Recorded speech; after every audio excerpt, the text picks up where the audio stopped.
Upon every close scrutiny of the alleged references to Muhammad in the Bible as a prophet, they absolutely have no relation to the prophet of Muhammad, nor prophesy his coming. Muhammad is not mentioned in the Old Testament.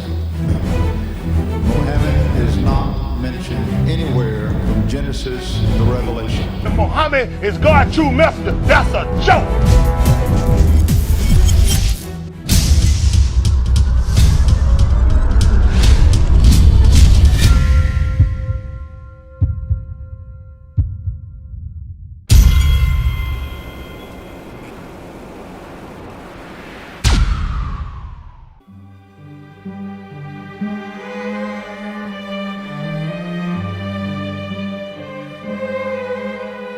Lo, we inspire thee as we inspired Noah and the prophets after him, as we inspired Abraham and Ishmael and Isaac and Jacob and the tribes, and Jesus and Job and Jonah and Aaron and Solomon, and as we imparted unto David the Psalms.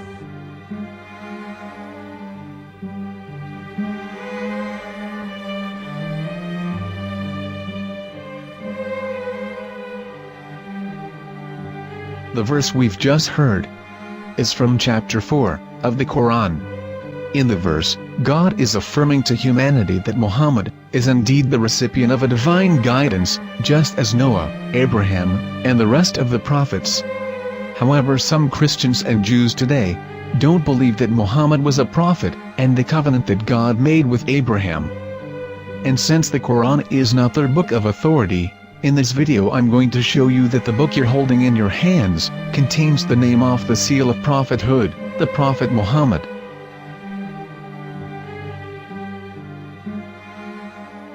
As known, the Old Testament was preserved in the Hebrew language.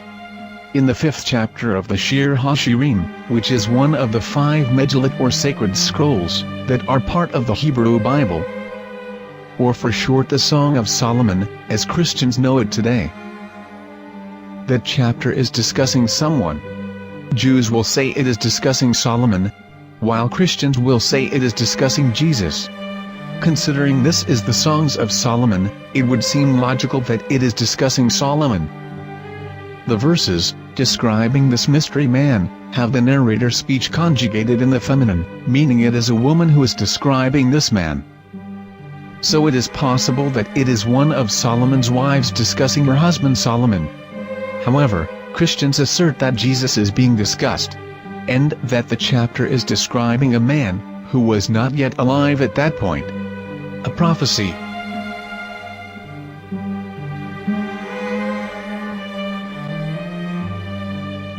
In reading the English translation of Song of Songs 5:16, it finishes the description by saying, "He is altogether lovely," but what most people don't know is that the name of that man was given in the original Megillat. Here is verse 16, and how it is written in ancient Hebrew, before introducing the vowels, in the 8th century. From the Hebrew Bible, on scripturetext.com. Here is the word in question. This word is made of 4 letters. Mem, Het, Mem, Dalet. Now when reading the word as it is written in its original form, with no vowels, it can be read as Muhammad, which is the name of the Muslim prophet, or as Mamad with no A after the H.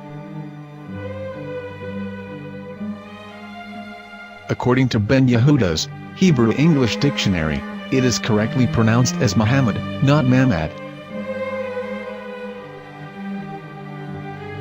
So how we're going to know for sure if it's pronounced as Muhammad, the Muslim prophet, or as Mamad, a random Hebrew word? The only way is to give the verse to a rabbi and say to him, "Please read." Here is the Song of Songs 5:16, and how it is read by a rabbi from a Hebrew Jewish site. Please notice, the im in Hebrew is a plural of respect. חיכו ממתקים וכולו מחמדים, זה דודי וזה רעי בנות ירושלים. חיכו ממתקים וכולו מחמד, מחמד, מחמד, מחמד, מחמד, מחמדים. זה דודי וזה רעי בנות ירושלים.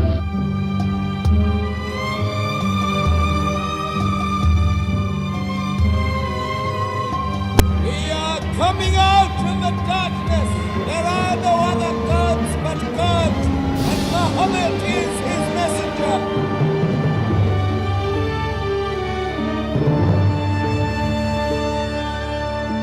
Let the world hear. חיכו ממתקים וכולו מחמדים. זה דודי וזה רעי בנות ירושלים. חיכו ממתקים וכולו מחמד, מחמד, מחמד, מחמד, מחמד, מחמדים. זה דודי וזה רעי בנות ירושלים.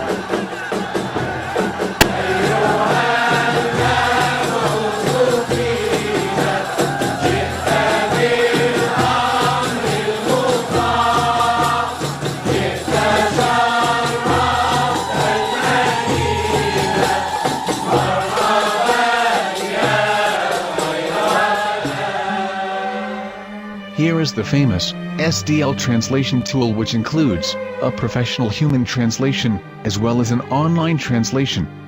We're going to copy our Hebrew word of the Song of Songs directly from the Jewish site. It's the same site where you can hear the rabbi reading the verse in Hebrew. All links are in the description, so we're going to copy the word and paste it and ask, please translate. Are they going to translate the meaning of the name of that person? As the Bible translators did. Which is the praised and the lovely one, or are they going to keep the name as it is? Well, see it yourself. Here is the World Lingo Translator. The result is the same. It's Muhammad. You have no right. You have no right to translate names of people. Anybody. Your name should be retained. Mr. Black is Mr. Black, though he's white. You have no right to translate names of people.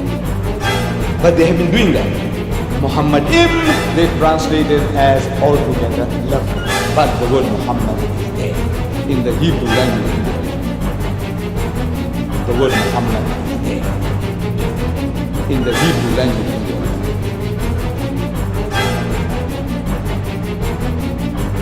I will tell you a story from my own personal experience. Years ago, I used to spend every Sunday afternoon in a place called Speaker's Corner. And in my years down there, I got to know a Jewish rabbi. He was a very nice man. He used to listen to me, and he was always very polite and talked about Islam in a very nice way. And one day during one of our conversations after some years, I thought that it was about time I should invite him to Islam.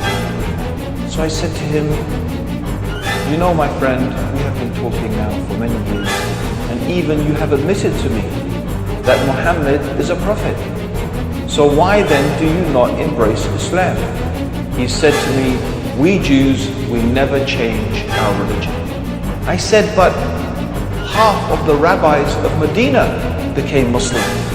He said, that is true, but still, we Jews never change our religion. I thought, what can I say to him? He looked at me and said, listen to me, my friend.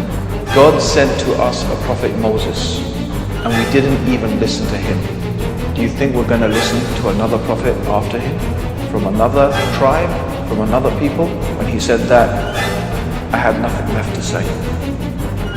He knew that Muhammad was a prophet. In fact, another rabbi also came up to me and he said to me, we know Muhammad is a prophet, and he quoted to me a passage from the Bible